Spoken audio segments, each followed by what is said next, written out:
Purple, purple, purple, purple, purple, purple. People.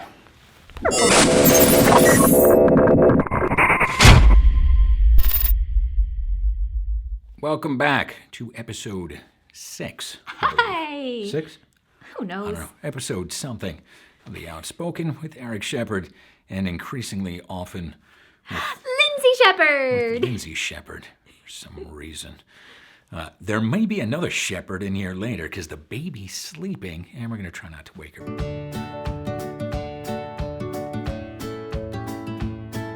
Anyway, if you're new here, we got a bunch of new subscribers because we were on Voiceover Extra, John Florian's thing. He's been doing that for 1 billion years and given away 7 billion pencils.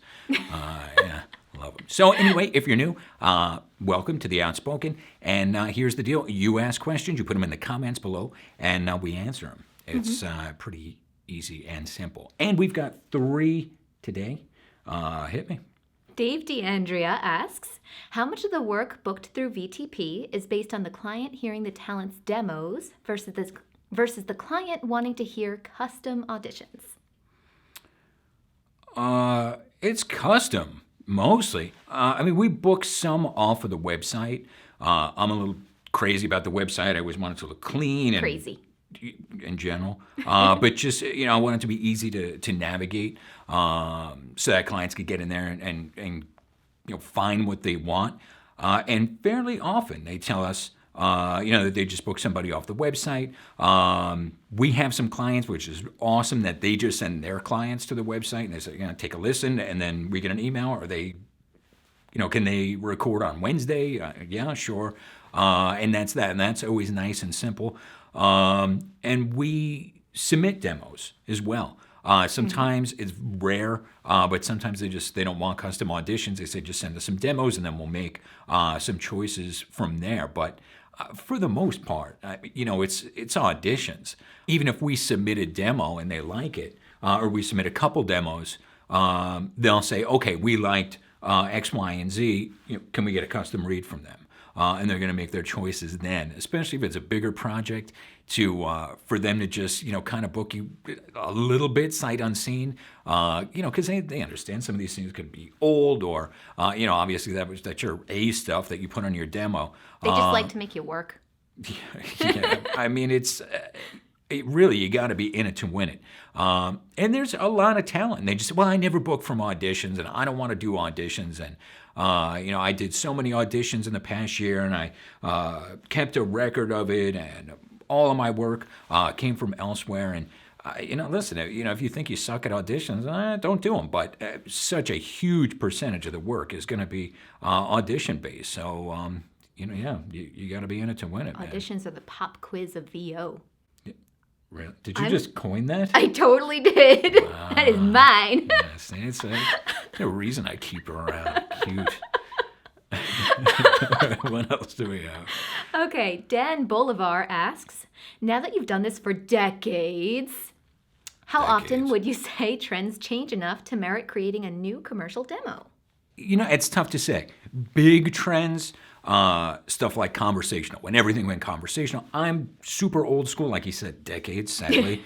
I'm back from when the announcers roamed the earth. And, we did all this big, huge stuff. And then fairly suddenly, nobody wanted that. That was pretty much the end of that stuff. And I'll tell you, a lot of people went out of business, that was a rough time for big announcer males. So, listen, I worked forever, and now nobody wants me. Everything is convo. So that was a huge, giant change in the industry.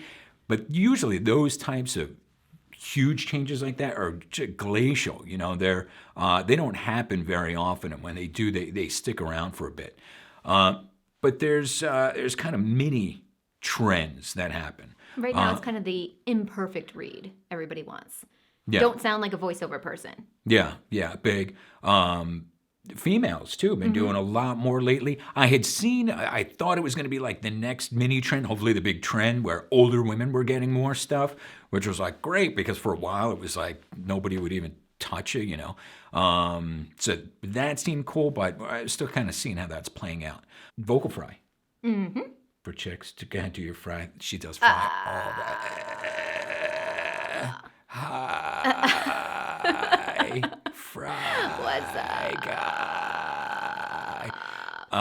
let's see how long ago.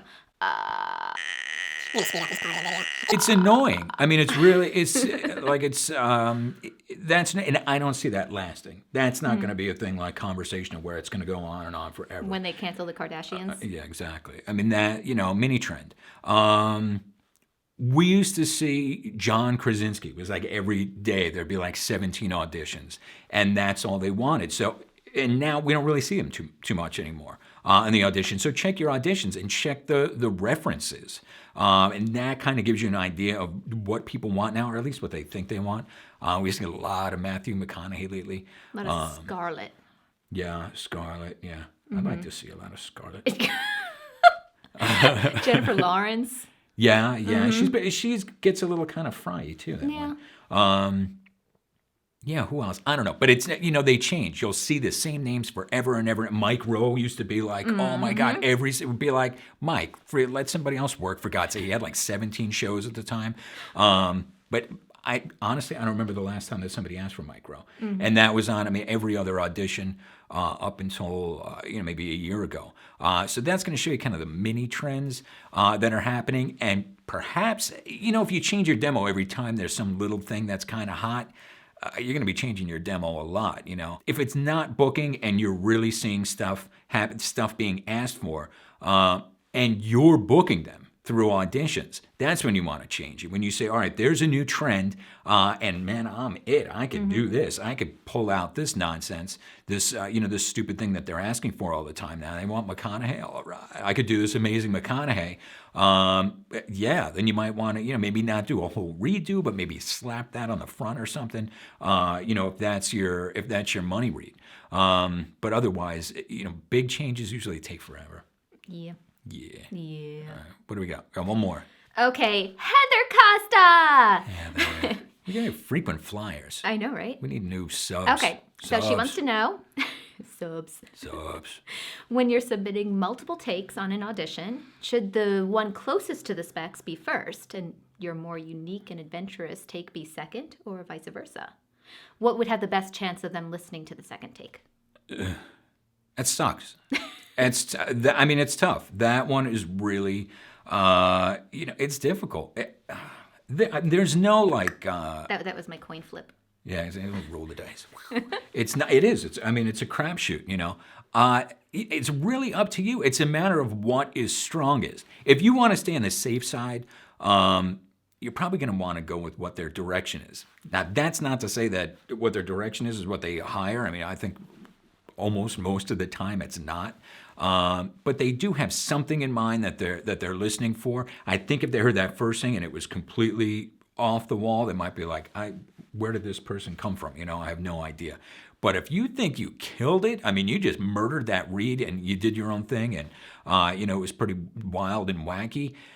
Yeah, put it up front. If the other one is kind of boring, you have to think they're listening to 300 of the same read. That's what's happening quite often. Again, we'll listen to a ton of them just from our own roster, and they're getting them from, everybody and their brother. So just a million, it's, if you could just go down the list and just play like the first couple seconds, and it's like, hi, Howard, hi, Howard, hi, Howard, hi, Howard. Like it's, everybody's doing the same type of thing. So Trust your gut.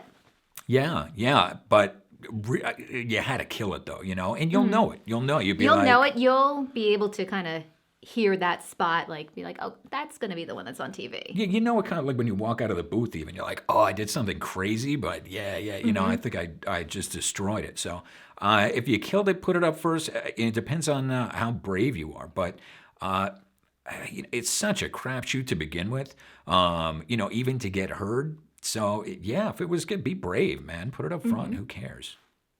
Yeah. Nice. Yeah. Yeah. Is that it? Yeah. We're done. Fry. We're done. Anyways, put your questions down in the comment section below. Make sure you like. I don't even know what that does, but subscribe. You have to subscribe. Otherwise, I come and freaking get you. Questions, topics that you want to hear discussed, you can always put those in the comments below, and we'll get to them on an upcoming episode of The Outspoken.